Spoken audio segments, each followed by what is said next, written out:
back to my Grimdark fantasy vlog. I'm Professor Grimdark, and here today we are to discuss the Joe Abercrombie's The First Law trilogy, starting with The Blade itself. Now, this book here is where I think Grimdark actually started. Now, there's some people who argue that the Game of Thrones or the Black Company, or even going far back as Conan and all that, would be where Grimdark was born. I say, well, that's where some of the elements that led into what Grimdark is nowadays. Those would be what we'd say, like, the epic sword and sorcery fantasy, the type of fantasy, like the military fantasy would be like the Black Company from Cook. Those things are essential for what actually leads us to what we have now. In fact, Grimdark fantasy books were born on May 2006 with the publication of The Blade itself. Now, what I really appreciate what Joe Abercrombie did was he took the traditional fantasy tropes, the archetypal characters, and he went against them. Now, in a typical fantasy piece, it will follow the hero's journey, where the hero is in his ordinary world. Then he has got a call to action where he leaves his land, he gathers his allies, he gets the advice from the wise person, he gains his weapons, his tools, whatever it is to be successful on there. He goes on his journey, he gets the treasure, and then he comes back home and after defeating the monster, and he changes his world. Now, what Joe did was he actually took some of the archetypical characters here. Like, we don't have a traditional hero in this piece here. We have some of the strong characters that we do have here would be like you have Logan Nine Fingers, who is a barbarian who goes into a rage who becomes Bloody Nine. You have the Baez, who is the typical mage or wise man, but he doesn't act like that in some way. In fact, as you read along, I'm not going to give any spoilers here, but he ends up not being the typical wise man and going out there to assist the heroes on their journey. Now, you do have a beginning of what we would call a hero's journey when you have Giselle Dan Luther, who would be called onto this adventure. However, he is not the typical hero. In other words, he is given assistance along the way, but he is not the guy who is going to go out there and save the world. Now, like I said, I don't want to give away too many spoilers, even though this is considered classical Grimdark. There are still people out there who have not yet read the book or the series. That's why I'm only going to cover the first parts, the Blade itself.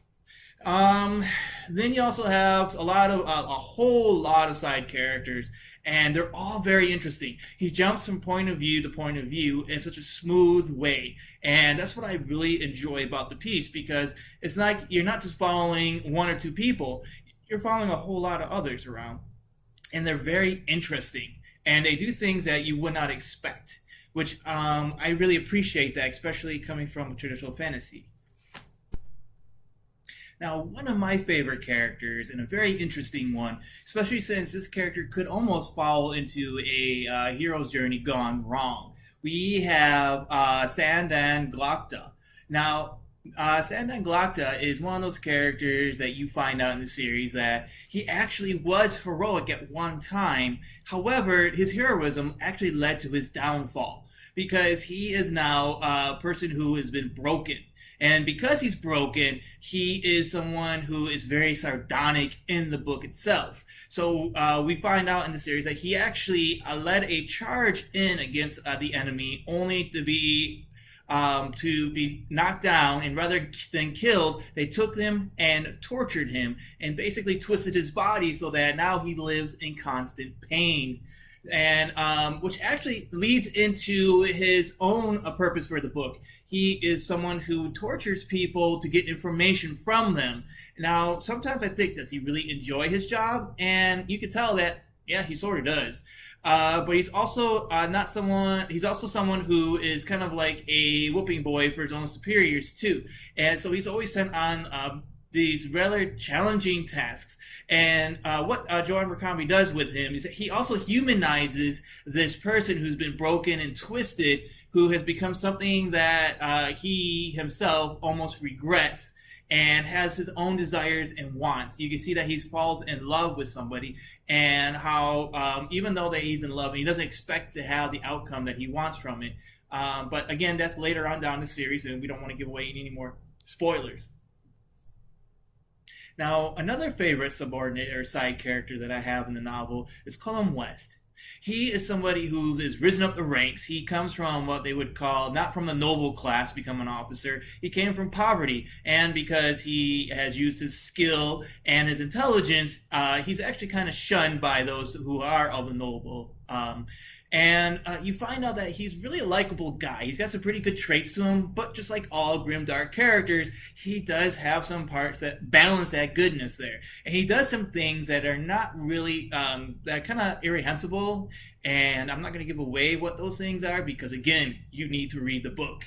But at the same time, you kind of feel for him, especially since you want him to be successful. You want him to continue to be the best that he can be. But again, he does some things and you're all like, okay, well, I kind of agree with it. But at the same time, it's like, all right, it's one of those moral gray zones. Now, one thing that I like to do on our vlog here is not only just to discuss the novel itself, but the craft. And one thing that Joe Abercrombie does really well is getting you involved with the story right away. Because on page 1, we have the title of the chapter called The End. You're like, the end? I just started the book out. Why is it the end? The end of what? And so automatically we're curious to read. And so we see that, right away we see our protagonist, Logan. Okay, what about Logan? Well, Logan plunged through the trees, bare feet slipping and sliding on the wet earth, and the slush, the wet pine needles, breath rasping in his chest, blood thumping in his head. He stumbled and sprawled onto his side, nearly cut his chest open with his own axe, lay there panting, peering through the shadowy forest.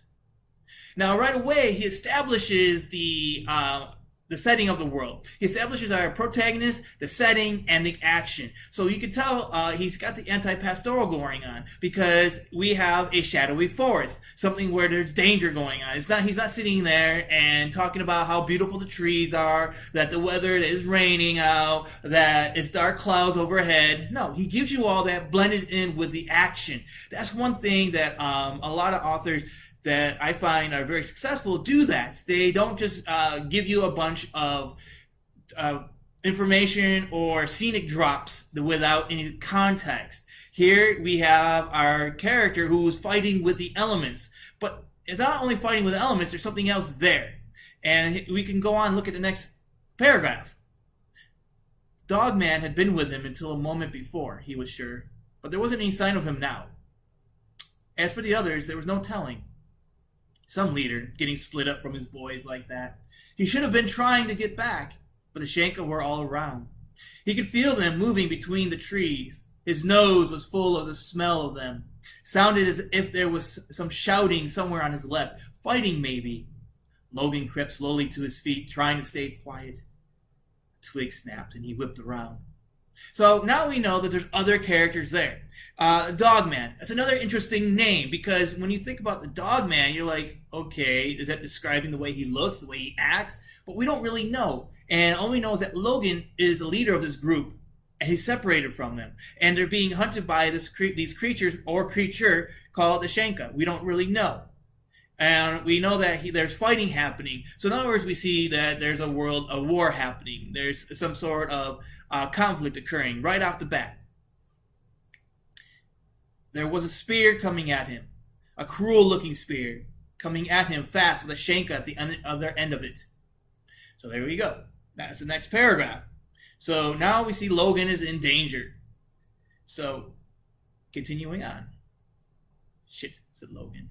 He threw himself to one side, slipped and fell on his face, rolled away, thrashing through the brush, expecting the spear through his back at any moment. He scrambled up, breathing hard.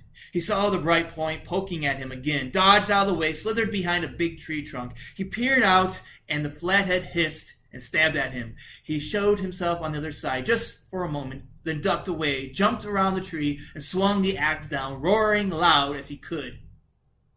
There was a crack as the blade buried itself deep in the Shanka's skull.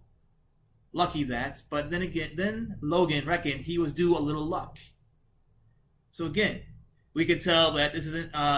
We have the conflict continuing on. We see how the fight itself is not something that's choreographed. It's kind of messy. It's sloppy. He slips around. He gets lucky by smacking the what we now know are the flatheads there, the flathead in the head. And he got lucky for doing that. So we know that it's not all about the skilled sword fighting, the back and forth, the parry pokes, etc., etc. This is going to be something that's messy, dirty. And then we got the next paragraph down. The flathead stood there, blinking at him. Then it turned to sway from side to side, blood dribbling down its face. Then it dropped like a stone, dragging the axe from Logan's fingers, thrashing around on the ground at his feet. He tried to grab hold of his axe handle, but the shanka still somehow had a grip on its spear, and the point was flailing around in the ground. "Gah!" squawked Logan as the spear cut a nick in his arm. He felt a shadow fall across his face. Another flathead. A damn big one. Already in the air, arms outstretched. No time to get the axe. No time to get out of the way. Logan's mouth opened, but there was no time to say anything. What do you say at a time like that? So, right away, again, we see the conflict is there. We can see how the violence is already starting to build just from the first page and a little over. So again, we see the world at war conflict. We see our character who is dealing with violence.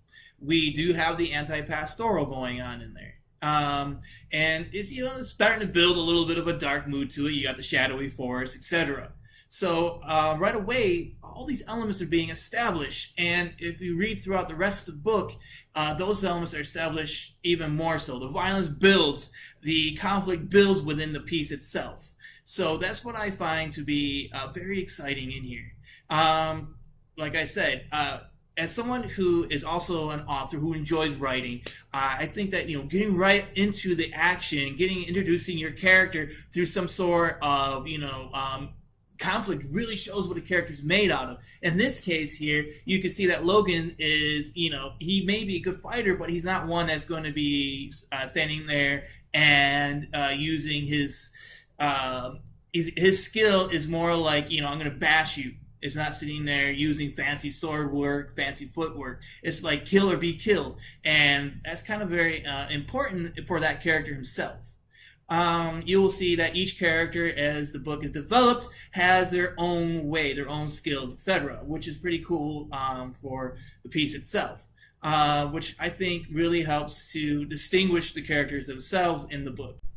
Now, as we're wrapping up our session here, I know I didn't cover every single character or all the main characters there in the story, because some of them are intricate to the plot itself, and I don't want to give away too much of the plot because I want you to go out there to enjoy the piece. So if you have not read the piece or read the book, The Blade itself, I highly recommend that you go out and read it now. And if you've already read it, go back and take a look at it, because it is essential grimdark fantasy. And there's 2 other novels that we haven't had a chance to cover because there's just so much. We could spend hours upon hours doing so. And we only have a little bit of time here because, like I said, I want you guys to go out and discover. But we do come to the session of the vlog in which I like to call, what character don't you want to be caught in the alley with? And the character from the first Law trilogy that I wouldn't want to be caught in the alley with would be Sandan Glogta. Because even though he is kind of crippled, he has ways of making you suffer. He makes his pain come across quite well. And he has ways to drag you back down to his cell. He's definitely not one kind of character that I would want to be involved with in any sort of form. So that is my choice. What's your choice? Which character would you not want to be caught in a dark alley with, and why? You can leave it. You leave your suggestion down in the comments, and if there's anything else you want to discover or discuss about the first Law trilogy, The Blade itself, let me know and ask your questions, and maybe I'll address some of them next time on the vlog here. Again, you can find me at Professor GD on Twitter, and you can ask me questions there too. So I just want to thank you again for joining me along this session. So keep it grim, keep it dark, and keep reading. Thank you.